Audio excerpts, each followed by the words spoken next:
Hello दोस्तों, स्वागत है आपका न्यूज़ टॉक्स में। दोस्तों ये बात तो आप भी जानते होंगे कि डिफेंस इक्विपमेंट बेचने से किसी भी देश को कितना ज़्यादा आर्थिक फ़ायदा होता है और बड़े लेवल पर रोज़गार भी पैदा होता है।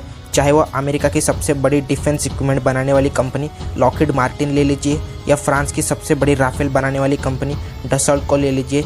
ये सब बड़े बड़े डिफेंस इक्विपमेंट बनाने वाले कंपनी अपने कंपनी के साथ साथ अपने देश का भी डंका बजा रहे हैं और इन बड़ी बड़ी डिफेंस इक्विपमेंट बनाने वाली कंपनियों को भारतीय डिफेंस इक्विपमेंट बनाने वाली कंपनी बिल्कुल भी टक्कर नहीं दे पाती है। क्योंकि लॉकहीड मार्टिन ले लीजिए या डसॉल्ट ले लीजिए, ये सब कंपनीज प्राइवेट कंपनीज है। और वही अगर बात करें भारत की, तो भारत की ज़्यादातर डिफेंस इक्विपमेंट बनाने वाली कंपनीज गवर्नमेंट के अंडर आती है। और ये बात तो आप भी बखूबी जानते होंगे कि प्राइवेट कंपनीज के मुकाबले गवर्नमेंट कंपनीज की हालत इतनी अच्छी नहीं है।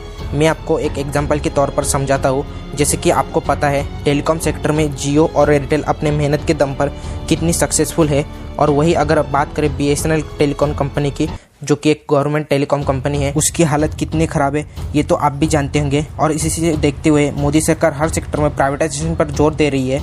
और इसी से जुड़ी एक बड़ी खबर निकलकर सामने आ रही है कि डिफेंस इक्विपमेंट बनाने वाली सरकारी कंपनी BEML लिमिटेड को खरीदने के लिए बहुत सारी कंपनियों की होड़ लगी है। इस BEML लिमिटेड कंपनी को खरीदने के लिए टाटा मोटर्स, महिंद्रा एंड महिंद्रा, अशोक लेलैंड सहित 6 अन्य कंपनियां सामने आई है। लाइव मिनट में छवि खबर के मुताबिक टाटा मोटर्स, महिंद्रा और अशोक लेलैंड अपनी स्ट्रैटेजी के तहत BEML लिमिटेड कंपनी को कंट्रोल चाहती है ताकि डिफेंस इक्विपमेंट की मैन्युफैक्चरिंग पे पेट बना सके। इससे ये कंपनीज आप कमर्शियल व्हीकल का बिजनेस कम कर सके और डिफेंस इक्विपमेंट बेचकर भारत को तो आत्मनिर्भर बनाएंगे, साथ ही साथ बड़ा रेवेन्यू भी जनरेट करेंगे। बता दें कि 4 जनवरी से सरकार ने इस कंपनी की 60% हिस्सेदारी बेचने के लिए बोली मंगवाई थी और इसकी अंतिम तारीख 22 मार्च बताई गई है। चलिए अब हम आपको ये भी बताते हैं कि ये BEML कंपनी किन किन सेक्टर में क्या क्या बनाती है।